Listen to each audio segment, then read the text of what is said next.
And user के through कौन सी टेस्टिंग होती है, 4 ऑप्शन आपको दे देगा, यूनिट, इंटीग्रेशन, सिस्टम और एक्सेप्टेंस। तो एक्सेप्टेंस टेस्टिंग होगी। या क्लाइंट के थ्रू कौन सी टेस्टिंग होगी, क्लाइंट एंड यूजर वर्ड दे देगा, तो एक्सेप्टेंस टेस्टिंग आपको टिक करना है। नमस्कार दोस्तों, मैं आशा करता हूँ आप सभी लोग अच्छे होंगे। दोस्तों जैसा कि आप जानते हैं, हम लोग कंप्यूटर साइंस के पेपर वगैरह देखते रहते हैं, तो उसी के रिलेटेड आज मैं आपके सामने सॉफ्टवेयर टेस्टिंग लेके आया हूँ।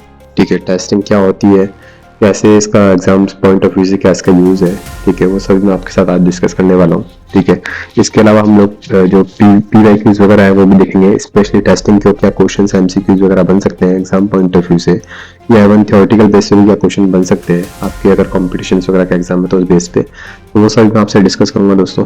तो आज इस वीडियो में हम लोग exam point of theory discuss करने वाले हैं। ठीक है, उसके टाइप्स डिस्कस करने वाले हैं, एग्जाम्पल डिस्कस करने वाले हैं और MCQs डिस्कस करने वाले हैं। तो इस वीडियो तक लास्ट तक बने रहिएगा। लास्ट में मैं आपको MCQs भी कराने वाला हूँ, ठीक है, जो आपके एग्जाम पॉइंट ऑफ व्यू से काफी इंपॉर्टेंट रहने वाला है।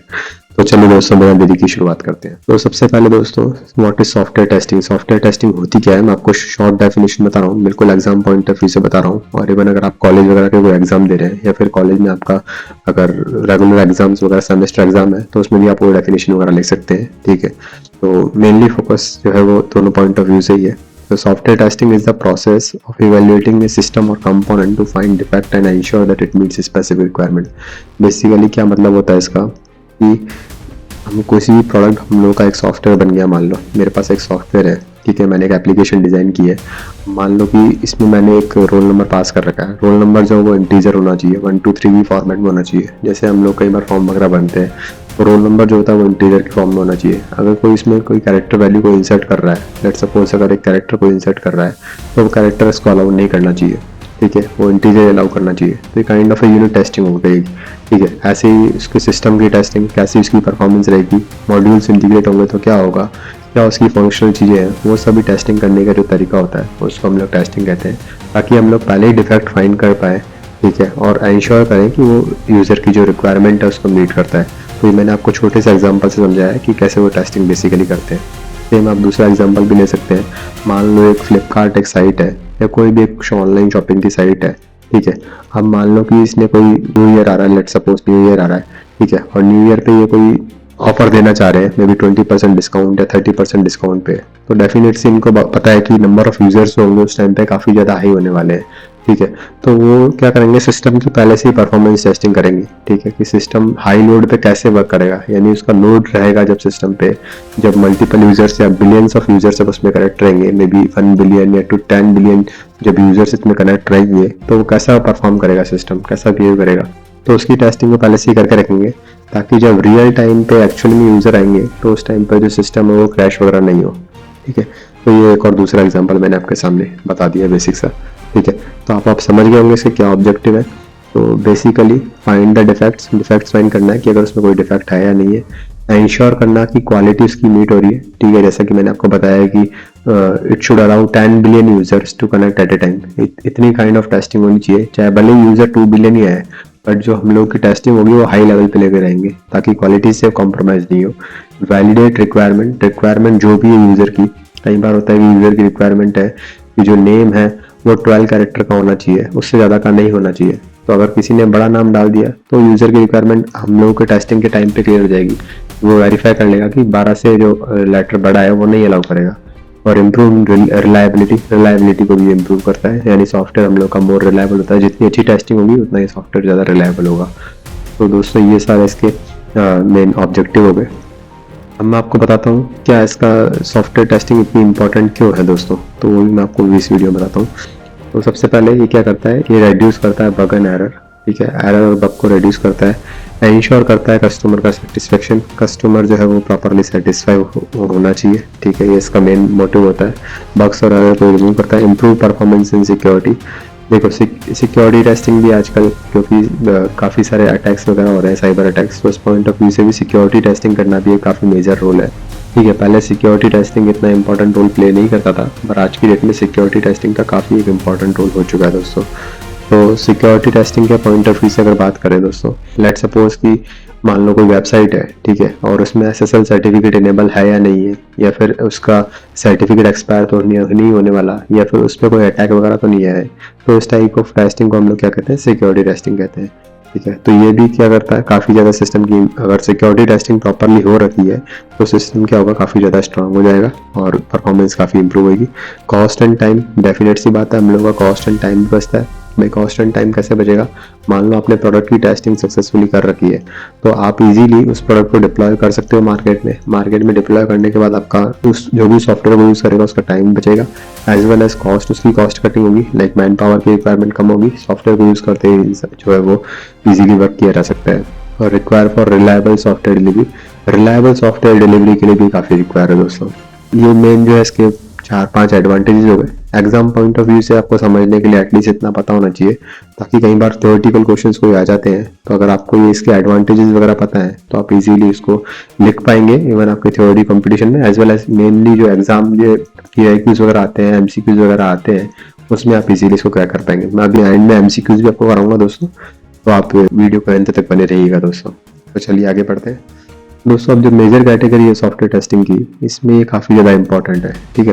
तो इसमें 4 कैटेगरी में बेसिकली हमने इसको डिवाइड किया है। मैनुअल टेस्टिंग आपको नाम से पता पड़ रहा होगा, जो यूज़र या टेस्टर यूँ कहे वो खुद बैठ के करता है, या टेस्टर कहे या डेवलपर कहे या एंड यूज़र कहे, जो खुद बैठ के करता है उसको मैनुअल टेस्टिंग कहते हैं। ऑटोमेशन टेस्टिंग होगी जिसमें हम कुछ टूल्स यूज़ करते हैं, जैसे सेलेनियम हो गया या फिर JUnit हो गया। ये सभी की सभी टूल्स जो है दोस्तों, ये जब जनरली अगर कोई आप कंपनी में वर्क कर रहे हो तो आप इससे फैमिलियर होंगे, और अगर अभी आप कॉलेज में हो, अभी किसी कंपनी में वर्क नहीं कर रहे हो तो आप इतने ज़्यादा इसमें फैमिलियर नहीं होंगे। बट हाँ, सेलेनियम वगैरह या फिर JUnit टूल वगैरह हम लोग टेस्टिंग के लिए यूज़ करते हैं दोस्तों, तो ये आपको पता होना चाहिए। उसके अलावा एक स्टैटिक टेस्टिंग होती है। स्टैटिक टेस्टिंग का मतलब हो गया कि आप कोड में कोई चेंज नहीं करोगे या कोई एग्जीक्यूट करके नहीं देखोगे इस कोड को, ठीक है, आप सिर्फ ऊपर से ओवरव्यू कर रहे हो। और डायनेमिक टेस्टिंग मतलब आप फंक्शनल भी कर रहे हो और नॉन फंक्शनल भी कर रहे हो, यानी आप कोड में चेंज कर रहे हो या एग्जीक्यूट करके देख रहे हो। मेनली जो मेन वर्ड है दोस्तों ये एग्जीक्यूट है, आप कोड को एग्जीक्यूट करके देख रहे हो इस केस में, तो ये एग्जीक्यूट हो गया, नॉन एग्जीक्यूटेबल हो गया। और मैनुअल और ऑटोमेशन का मैंने आपको बता दिया। अब मैं आपको उसके टाइप भी बता देता हूँ जल्दी से। तो दोस्तों सबसे पहले मैनुअल टेस्टिंग की बात कर लेते हैं। मैनुअल टेस्टिंग कितने टाइप की होती है, यूनिट टेस्टिंग होती है, इंटीग्रेशन टेस्टिंग होती है, सिस्टम टेस्टिंग होती है और एक्सेप्टेंस टेस्टिंग होती है। अब मैं आपको बताता हूँ यूनिट टेस्टिंग बेसिकली होती क्या होती है। तो बेसिकली जो यूनिट टेस्टिंग है दोस्तों, लेट सपोज एक डेवलपर है या एक या 2 डेवलपर की टीम है, ठीक है, इन्होंने मान लो एक पेज डिजाइन किया, ठीक है, होम पेज कह लो या फिर आप कोई वेब पेज कह लो, इन्होंने एक वेब पेज डिजाइन किया, ठीक है, और इस वेब पेज को यूज करते हुए इन्होंने पूरा एक मॉड्यूल बना दिया कि मान लो ये मेरी फीस का मॉड्यूल है, या फिर ये जो है दोस्तों बेसिकली कोई एक साइन अप पेज का लॉगिन है, ठीक है, लॉगिन पेज बना दिया इन्होंने, ठीक है, साइन अप पेज बना दिया। अब वो साइन अप पेज की जो टेस्टिंग है, यानी उस पर्टिकुलर मॉड्यूल की जो टेस्टिंग होगी, वो टेस्टिंग कहलाती है यूनिट टेस्टिंग, ठीक है दोस्तों। आई होप आपको समझ में आ गया होगा यूनिट टेस्टिंग क्या होती है, ठीक है। अब अगर मैं बात करूँ इंटीग्रेशन टेस्टिंग की, तो इंटीग्रेशन टेस्टिंग जो बेसिकली क्या होती है, इंटीग्रेशन टेस्टिंग जैसे मान लो एक यूज़र ने या एक डेवलपर ने बनाया, मेरा होम पेज बना दिया या फिर आप कह रहे हो लॉगिन पेज बना दिया, ठीक है, और जो मेरा दूसरा डेवलपर है उसने आगे उसमें एक मॉड्यूल बना दिया। लेट सपोज उसने जो मॉड्यूल बनाया है वो ट्रांजेक्शन का कोई मॉड्यूल बना दिया, ठीक है, उन्होंने मान लो कि ट्रांजेक्शन का कोई मॉड्यूल बना दिया। ये बैंक का कोई लॉगिन पेज है और ये ट्रांजेक्शन का लॉगिन पेज है। एक थर्ड जो यूज़र है उसने एक और मॉड्यूल बना दिया जिसमें क्या होगा, आपके क्रेडिट कार्ड की डिटेल रहेगी, ठीक है, यानी क्रेडिट कार्ड की जो भी ट्रांजेक्शन हो रहे हैं, ये सेविंग अकाउंट के ट्रांजेक्शन है, ये क्रेडिट कार्ड से रिलेटेड ट्रांजेक्शन है, ठीक है। तो अब इन सब की जो इंटीग्रेशन होगा, यानी लॉगिन से वो ट्रांजेक्शन वाले पेज पे जाएगा या फिर क्रेडिट वाले पेज पे जाएगा, कौन से पेज पे रिडायरेक्ट होगा, कौन सा पेज वो यूज़ करेगा, ये तो मैंने छोटा सा एग्जांपल लिया है। एक बैंक की साइट पे may be multiple hundreds of page हो सकते हैं। तो इन सभी की जो आपस में टेस्टिंग है दोस्तों, यानी इन सब की इस मॉड्यूल की इस मॉड्यूल से, इस मॉड्यूल की इस मॉड्यूल से, इस मॉड्यूल की इस मॉड्यूल से, इसकी इससे, इसकी इससे, ये जो टेस्टिंग होती है दोस्तों, बेसिकली इसको हम इंटीग्रेशन टेस्टिंग कहते हैं, ठीक है दोस्तों। अब आपको समझ में आ गया होगा ये मैं क्या कहना चाह रहा हूँ, ठीक है। तो इंटीग्रेशन टेस्टिंग हो गई कि जो डिफरेंट मॉड्यूल्स बने, अगर मैं डेफिनेशन की टर्म से बात करूँ, जो डिफरेंट मॉड्यूल मैंने बनाए, उन मॉड्यूल की जो आपस में टेस्टिंग है, वो जो टेस्टिंग होगी वो दोस्तों बेसिकली इंटीग्रेशन टेस्टिंग होगी, ठीक है। अब मैं बात करता हूँ सिस्टम टेस्टिंग की। तो सिस्टम टेस्टिंग क्या होता है, सिस्टम टेस्टिंग बेसिकली जो आपने अभी डिफरेंट मॉड्यूल बनाए हैं, डिफरेंट मॉड्यूल का आपने इंटीग्रेट किया, लाइक सपोज की बैंक वाला एग्जांपल ही मैं लेता हूँ जिसमें आपने डिफरेंट मॉड्यूल का इंटीग्रेट टेस्टिंग कर दी, ठीक है। अब ये ओवरऑल ये लेट सपोज ये बैंक है, बैंक में मान लो SBI.com है, ठीक है। अब ये ओवरऑल सिस्टम कैसे परफॉर्म करेगा, लाइक उसका लोड कितना रहेगा ओवरऑल सिस्टम पे, उसकी परफॉर्मेंस क्या रहेगी, या उसमें कितने सीपीयू वगैरह यूज़ होंगे, कितनी रैम लगेगी, कितना मेमोरी कंजप्शन होगा, ये सब जो पूरा सिस्टम की टेस्टिंग होती है जिसमें सारे मॉड्यूल एक साथ वर्क होने के बाद कैसा वो वर्क करेगा, तो वो जो टेस्टिंग होती है दोस्तों वो सिस्टम टेस्टिंग कहलाती है। ठीक है, और उसके बाद होती है एक्सेप्टेंस टेस्टिंग। एक्सेप्टेंस टेस्टिंग दोस्तों कई बार क्वेश्चन आ जाता है, ये क्वेश्चन आप याद रखिएगा। एक्सेप्टेंस टेस्टिंग क्या होती है, जब आपने लेट सपोज आपने किसी सॉफ्टवेयर बनाया है, किसी एक कंपनी जिसका नाम XYZ है, ठीक है, या आप यूँ कह लीजिए ICICI है जिसके लिए आपने सॉफ्टवेयर बनाया है, तो अब ICI एज ए क्लाइंट या एज ए कस्टमर जब उसको टेस्ट करेगा तब वो वेरीफाई करेगा कि सारी की सारी चीज़ें जो उसने रिक्वायरमेंट दी थी उसके अकॉर्डिंग बनी है या नहीं बनी है। मान लो कि उसने रिक्वायरमेंट दी थी कि होम पेज ऐसा दिखना चाहिए जिसमें 4 बटन होने चाहिए, बट आपने 6 बटन बना दिए, तो एक्सेप्टेंस टेस्टिंग उसको वेरीफाई नहीं करेगा, यानी एंड यूजर वेरीफाई नहीं करेगा, फिर से आपको प्रोसेस बनाना पड़ेगा। तो ये एक्सेप्टेंस टेस्टिंग का दोस्तों ये एग्जाम्पल हो गया है। आई होप आपको समझ में आ गया होगा। ठीक है, और यूनिट टेस्टिंग जो है, यूनिट टेस्टिंग के बाद दोस्तों इंटीग्रेशन टेस्टिंग होती है, ये भी इसका सीक्वेंस याद रखिएगा। इंटीग्रेशन टेस्टिंग के बाद सिस्टम टेस्टिंग होगी, और सिस्टम टेस्टिंग के बाद दोस्तों एक्सेप्टेंस टेस्टिंग होती है। ठीक है, तो ये इसका सीक्वेंस होता है, इसलिए भी आपको पता होना चाहिए। ठीक है, एग्जाम पॉइंट ऑफ व्यू से क्वेश्चन जो है दोस्तों मोस्टली एक्सेप्टेंस टेस्टिंग पे बन जाते हैं कई बार। एक्सेप्टेंस की एंड यूजर के थ्रू कौन सी टेस्टिंग होती है, 4 ऑप्शन आपको दे देगा, यूनिट, इंटीग्रेशन, सिस्टम और एक्सेप्टेंस। तो एक्सेप्टेंस टेस्टिंग होगी, या क्लाइंट के थ्रू कौन सी टेस्टिंग होगी, क्लाइंट एंड यूजर वर्ड दे देगा, तो एक्सेप्टेंस टेस्टिंग आपको टिक करना है। और अगर पूछे कि प्योरली डेवलपर कौन सी करते हैं, तो यूनिट टेस्टिंग जो है वो डेवलपर्स करते हैं, टेस्टर नहीं करते हैं। डेवलपर्स की जो टीम होती है वो खुद ही अपने अपने मॉडल को मोस्टली देख लेती है, तो कई बार डेवलपर इसका ऑप्शन दिया होता है, तो डेवलपर टेस्टिंग इसका एग्जाम्पल होता है दोस्तों। तो ये इसके टाइप हो गए मैनुअल टेस्टिंग के। आई होप आपको क्लियरली हो गया होगा। मैं एक बार इसकी और थ्योरी भी आपको अलग वीडियो में एक बार और डिटेल में बता दूंगा, ताकि आपको और भी अच्छे से क्लियर हो जाए दोस्तों। अब मैं बात करूं दोस्तों ऑटोमेशन टेस्टिंग की, तो automation testing exam point of view से आपको ये याद रखना है कि किस किस टाइप की होती है। एक सेलेनियम टूल होता है जिसमें जावा वगैरह की टेस्टिंग होती है, या JUnit जावा वगैरह की टेस्टिंग होती है। इसमें सेलेनियम में हम दूसरी टेस्टिंग भी कर लेते हैं, मेनली लाइक .NET की हो गई, या फिर जो पहले जो लैंग्वेज चलती थी मेनफ्रेम वगैरह, उसकी टेस्टिंग भी हम लोग इसमें कर सकते हैं। जो JUnit होती है दोस्तों, इसमें बेसिकली जावा की टेस्टिंग होती है, और TestNG ये एक नया टूल है दोस्तों जिसके लिए हम लोग टेस्टिंग वगैरह करते रहते हैं। तो एग्जाम पॉइंट ऑफ व्यू से इतनी ज़्यादा डिटेल में नहीं जाएगा, बट हाँ ये ऑप्शन दे सकता है कि कौन सी इनमें से ऑटोमेशन टेस्टिंग है। लेट सपोज एक एग्जांपल दे दिया, सेलेनियम टेस्टिंग दे दिया, और फिर आपको इंटीग्रेशन टेस्टिंग दे दिया, या ब्लैक बॉक्स टेस्टिंग दे दिया, और वाइट बॉक्स टेस्टिंग दे दिया, तो ऑटोमेशन कौन सा होगा, ऑटोमेशन टेस्टिंग सेलेनियम टेस्टिंग हो जाएगा दोस्तों, या फिर JUnit या फिर TestNG। ये मेनली दो आप नाम याद रखिएगा, सेलेनियम और JUnit। ये एग्जाम पॉइंट ऑफ व्यू से काफ़ी ज़्यादा इंपॉर्टेंट है दोस्तों। तो सेलेनियम और JUnit जो है दोस्तों काफ़ी ज़्यादा हेल्पफुल होने वाले हैं। अब हम लोग आगे बढ़ते हैं दोस्तों। अब मैं आपको बताता हूँ स्टैटिक टेस्टिंग क्या होता है दोस्तों। तो स्टैटिक टेस्टिंग, देखो स्टैटिक टेस्टिंग वही होगा कि जैसे मैंने आपको शुरू में बताया था कि कोड को एग्जीक्यूट नहीं करना है, आपको सिर्फ कोड को देखना है। लाइक सपोज किसी ने कोड बनाया, कोड लिख रखा है, तो आप उस कोड को देखेंगे, कोड होता क्या है, ठीक है, तो आप उस कोड को देख के आप उसको कोड को पढ़ सकते हैं। ठीक है, अब बेसिकली इसमें जो होता है 3 टाइप होते हैं दोस्तों इसमें। एक होता है कोड रिव्यू, एक होता है वॉक थ्रू, और एक होता है इंस्पेक्शन। ठीक है, तो कोड रिव्यू क्या होता है, कोड रिव्यू बेसिकली होता है कि जब आप डेवलपर खुद या उसका पीयर कह लो, डेवलपर खुद, मैं इसको आपको और भी डिटेल में एक अलग से सेपरेट वीडियो बनाऊंगा स्टैटिक टेस्टिंग का, यहाँ पे आपको ओवरव्यू दे रहा हूँ सिर्फ। डेवलपर खुद या जो उसका टीममेट है, पीयर कह लो, वो जब कोड को देखते हैं तो उसको कोड रिव्यू कहते हैं। ठीक है, एग्जाम पॉइंट ऑफ व्यू से आप इस पीयर वर्ड को भी याद नहीं रखिएगा कि डेवलपर खुद ही जब कोड को रिव्यू करता है, और उस टाइम पे अगर वो कुछ फाइंड करता है कि उसने मान लो सिंटैक्स कुछ गलत लिख रखा है, हैश लिख रखा है, हैश इंक्लूड और फिर होता है, या हैश इंक्लूड डॉट sh होता है, या फिर कुछ और उसने सिंटैक्स के एरर रख रखी है, या system dot out dot println size नहीं दे रखा, या फिर कंपाइल टाइम पे कोई एरर कर रहा है, तो कोड रिव्यू के टाइम पे उसको फाइंड आउट कर लेगा। ठीक है दोस्तों, जो दूसरा वाला है वॉक थ्रू है दोस्तों। वॉक थ्रू बेसिकली कौन करता है, वॉक थ्रू करता है इसका टीम लीड। जो भी पर्टिकुलर पर्सन है उसका टीम लीड जो है दोस्तों वो वॉक थ्रू करेगा।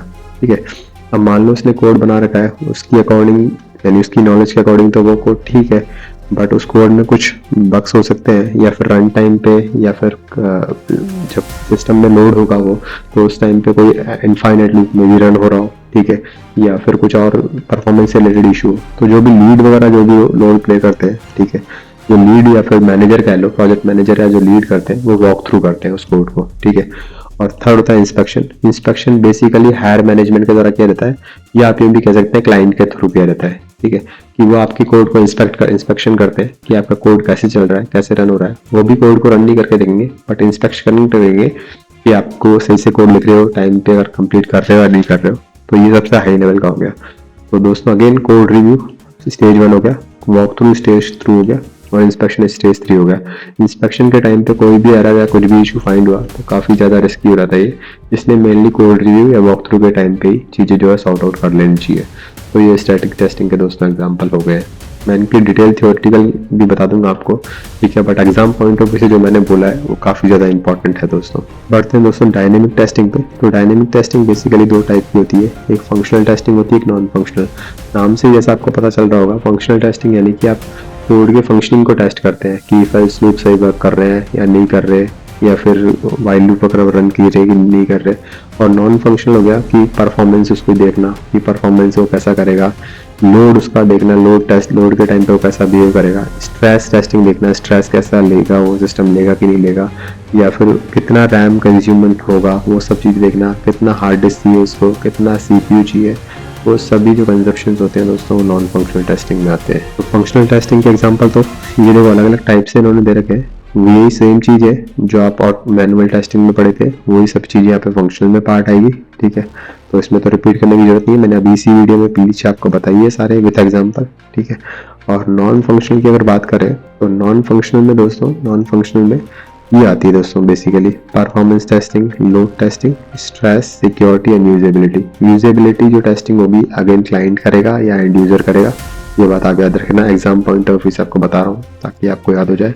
सिक्योरिटी टेस्टिंग, सिक्योरिटी टीम या फिर साइबर जो सिक्योरिटी टीम होती है आजकल डिफरेंट ऑर्गेनाइजेशंस में, वो टेस्टिंग करती है, ठीक है, साइबर सिक्योरिटी टीम जो है वो करती है। स्ट्रेस टेस्टिंग, लोड टेस्टिंग और परफॉर्मेंस टेस्टिंग, ये सिस्टम टेस्टिंग का पार्ट कह सकते हो आप इसको, मोर और लेस ऑलमोस्ट सिमिलर है। मैं इन पे एक वीडियो सेपरेट बनाऊंगा, ठीक है, नॉन फंक्शनल टेस्टिंग पे। इवन वाइट बॉक्स टेस्टिंग और ब्लैक बॉक्स टेस्टिंग जो होती है दोस्तों वो भी काफ़ी ज़्यादा इंपॉर्टेंट है। वाइट बॉक्स टेस्टिंग क्या होती है, ब्लैक बॉक्स टेस्टिंग क्या होती है, क्या इसके एग्जाम्पल होते हैं, कैसे ये वर्क करता है, ये काफ़ी ज़्यादा इंपॉर्टेंट है एग्जाम पॉइंट ऑफ व्यू से। तो मैं नेक्स्ट वीडियो में भी इसी पे बनाने वाला हूँ, ठीक है। अब दोस्तों मैं आपको बताता हूँ क्या सॉफ्टवेयर टेस्टिंग के प्रिंसिपल क्या क्या होते हैं, ठीक है। तो सबसे पहले मैं आपको बताता हूँ कि testing shows presence of defect, ठीक है। टेस्टिंग क्या बताता है हम लोग को, प्रेजेंस ऑफ डिफेक्ट बताता है कि कितने उसमें डिफेक्ट है, ठीक है। सबसे पहले ये क्या बताएगा, डिफेक्ट बताएगा कि उसमें क्या क्या डिफेक्ट है, बिल्कुल सही बात है। एग्जॉस्टिव टेस्टिंग इज इम्पॉसिबल, ये भी एक काफ़ी अच्छा पॉइंट है, इस पर क्वेश्चन कई बार बन जाते हैं दोस्तों कि which of the testing is not possible, ऐसा करके क्वेश्चन कई बार बन जाते हैं। तो एग्जॉस्टिव टेस्टिंग जो है वो पॉसिबल नहीं होती है दोस्तों, यानी कि बिल्कुल ही आप एंड लिमिट तक आप टेस्टिंग नहीं कर सकते। एक लिमिट होती है टेस्टिंग की भी, उस लिमिट तक ही आप टेस्ट कर सकते हैं, उसके बियॉन्ड आप टेस्ट नहीं कर सकते। तो एग्जॉस्टिव टेस्टिंग उसका एग्जाम्पल हो गया दोस्तों। और अर्ली टेस्टिंग सेव टाइम्स, जितना जल्दी आप टेस्टिंग स्टार्ट करेंगे, जैसे ही सॉफ्टवेयर बनता जाए आप उसके साथ साथ यूनिट टेस्टिंग स्टार्ट कर सकते हैं। मैं आपको आगे बताऊंगा यूनिट टेस्टिंग कैसे होती है, क्या होती है, वो भी हम डिटेल में पढ़ेंगे, तो आप बेफिक्र रहिएगा उससे। उसके अलावा डिफेक्ट क्लस्टरिंग, ठीक है, जो भी डिफेक्ट्स वगैरह होते हैं उसको हम लोग इजीली क्लस्टर करके रख सकते हैं, ठीक है। क्लस्टरिंग फॉर्मेट में हम लोग डिफेक्ट्स को रख सकते हैं, ठीक है। और पेस्टिसाइड पैराडॉक्स, ये भी एक काइंड ऑफ ए प्रिंसिपल है कि पैराडॉक्स वगैरह हम बना के पेस्टिसाइड्स वगैरह करके, जो पेस्टिसाइड होते हैं, जैसे कि पेस्टिसाइड आप जनरल वर्ड में अगर आप समझेंगे कि आप अपने रेगुलर किचन वगैरह में यूज़ करते हैं पेस्टिसाइड, वैसे ही यहाँ पे टेस्टिंग में पेस्टिसाइड होते हैं जो कि आपके सॉफ्टवेयर को सेव करते हैं, सॉफ्टवेयर को सेव गार्ड करते हैं, ठीक है। और इट्स ए कंटेक्स्ट डिपेंडेंट है, क्या कंटेक्स्ट होगा उसके ऊपर ये टोटली डिपेंड होगा। लेट्स सपोज मैं अगर कोड जावा में है तो टेस्टिंग जो उसके अकॉर्डिंग डिफरेंट टूल्स पे, सेलेनियम वगैरह पे हो सकती है या किसी और टूल पे हो सकती है। अगर मेरा कोड अगर मान लो आर लैंग्वेज में है या पाइथन में है तो उसके लिए मेरे को डिफरेंट प्रोसेस फॉलो करना पड़ेगा, ठीक है। और एब्सेंस ऑफ एरर पॉलिसी, तो एरर की पॉलिसी की एब्सेंस करता है, यानी कि इसको ये रिमूव करता है एरर को, जितना कोशिश हो सकता है एरर को रिमूव करता है। तो ये मेनली इसके साथ प्रिंसिपल हो गए, एग्जाम पॉइंट ऑफ व्यू से आपके लिए काफ़ी इंपॉर्टेंट रहने वाला है, ठीक है। तो अभी हम लोग आगे बढ़ते हैं दोस्तों। अब मैं आपको MCQs करा देता हूँ कुछ, ताकि आपको जो कंसेप्ट बताए हैं वो आपके रिवाइज हो जाए दोस्तों। तो पहला क्वेश्चन है, which of the following best describe the primary objective of software testing. Software testing का प्राइमरी ऑब्जेक्टिव क्या है दोस्तों, आप वीडियो को पॉज करके एक बार क्वेश्चन पढ़ लीजिए, ठीक है, फिर आप पहले अपने आप सॉल्व करने की कोशिश करिए, जो हमने पढ़ा है वो आपको आया है कि नहीं आया है समझ में। और अगर आप चाहें तो कमेंट में इसका आंसर भी बता सकते हैं दोस्तों। तो इसका जो आंसर है, to prove that the software is error free, ठीक है, ये प्रूव करना कि सॉफ्टवेयर एरर फ्री है, और to detect defects and ensure quality, to increase development speed, और to eliminate the need of debugging. देखो एलिमिनेट तो नहीं करना, डिबगिंग की नीड हम लोगों को एलिमिनेट नहीं करनी होती है, तो ये तो हट जाएगा। टू इंक्रीज डेवलपमेंट स्पीड बढ़ सकती है, बट इसका प्राइमरी ऑब्जेक्टिव नहीं हुआ, ठीक है। प्राइमरी ऑब्जेक्टिव जो हुआ दोस्तों, to detect the defect and ensure quality. Option number B जो है दोस्तों काफ़ी सही है, ठीक है, ये इसका प्राइमरी ऑब्जेक्टिव है कि डिफेक्ट को सबसे कम करना, और to prove that the software is error free, ये कह सकते हो बट प्राइमरी नहीं है। प्राइमरी दोस्तों सही आंसर हो जाएगा। आई होप आपको समझ में आ गया होगा। आपको कोई डाउट है तो आप कमेंट करके पूछ लीजिएगा। अब मैं अगला क्वेश्चन बता देता हूँ आपको। This testing principle state that executing all possible test cases is not possible.